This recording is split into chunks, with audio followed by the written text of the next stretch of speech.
Pagmamalasakit sa templo. Malapit na ang Paskwa ng mga Hudiyo, kaya pumunta si Jesus sa Jerusalem. Nakita niya sa templo ang mga nagbibili ng mga baka, mga tupa, at mga kalapati, at ang mga namamalit ng salapi.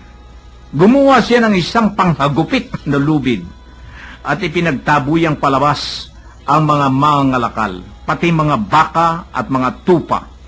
Isinabog niya ang salapi ng mga namamalit at ipinagtataob ang kanilang mga hapag. Sinabi niya sa mga nagbibili ng kalapate, alisin ninyo rito ang mga iyan, huwag ninyong gawing palengke ang bahay ng aking ama.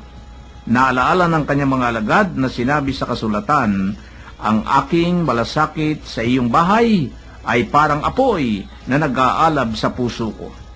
Dahil dito itinanong siya ng mga Hudiyo, anong tanda ang maibibigay mo upang patunayang may karapatan kang gawin ito? Tumugon si Jesus, gibain ninyo ang templong ito, at muli kong itatayo sa loob ng 3 araw. Sinabi ng mga Hudyo, 46 na taon na ginawa ang templong ito at itatayo mo sa loob lamang ng 3 araw? Ngunit ang templong tinutukoy ni Jesus ay ang kanyang katawan. Kaya't nang siya'y muling mabuhay, naalala ng kanyang mga alagad na sinabi niya ito at naniwala sila sa kasulatan at sa mga sinabi ni Jesus. Ito yung nilalaman ng pagmamalasakit sa templo. Ano ho naman ang inyong malasakit dito, Kuya Dio? Mga kapatnubay, pagmamalasakit sa templo, nang makita po ng Panginoong Hesus ang mga mangangalakal malapit sa tahanan ng Diyos, ipinagtabuyan po palabas dahil ito'y banal na lugar.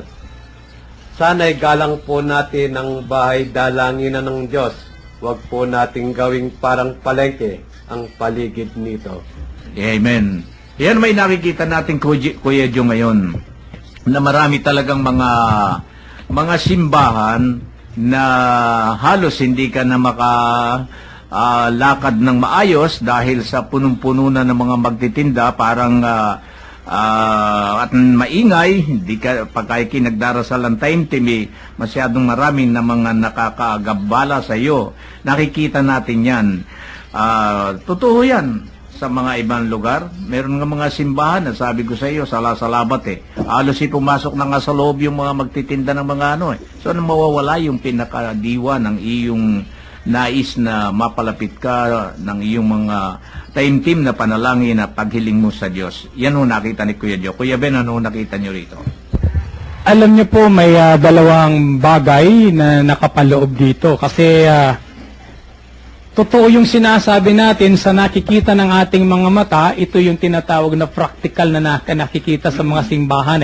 Yung katulad sa Quiapo, sa Baclaran, ay makikita mo talaga napakarami nagtitinda para mga palamuti doon sa kapaligiran ng simbahan, sa templo ng Diyos, na kung saan ginaganap ang Eucharistia, ginaganap ang banal na mga bagay-bagay sa dakong iyon. At doon nangyayari ang mga sakramento na ipinamana ng ating Panginoong Hesus. Pero talagang yung mga tao, hindi mo mapigil na ganito kahit na anong paglilinis sa kapaligiran ng Baclaran, ng Quiapo. Pero ito yung bagay na ito yung sinasabi na material na ating nakikita ng ating mga mata na nagaganap. Totohanan ito, yung katotohanan. Pero mayroong isang bagay pa, the spirituality. Espiritualidad naman natin, ito yung ating sariling katawan. Kung makikita po natin na sinabi nga dito ng Panginoon, pagkatapos na kasi na paalisin niya, hinamon siya Hinamon siya, may dalawang bagay. Sabi sa kanya, na ang sabihin ni Jesus na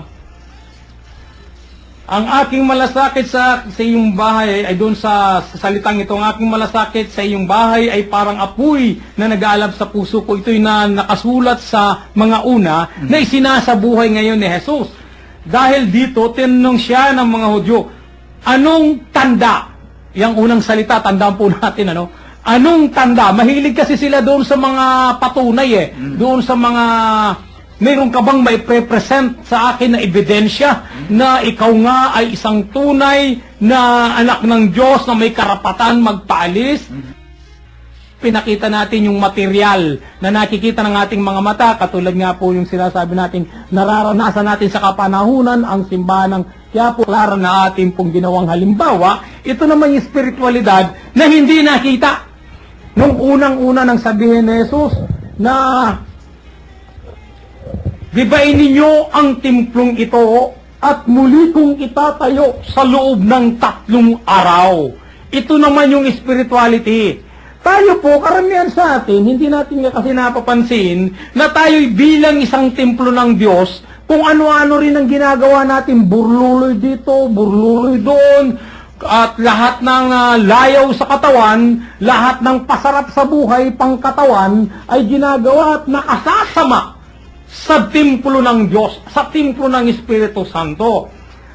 Tayo po mga tao ay templo ng Espiritu Santo. Ito naman yung espiritualidad na dapat makita sana ng mga mananampalataya.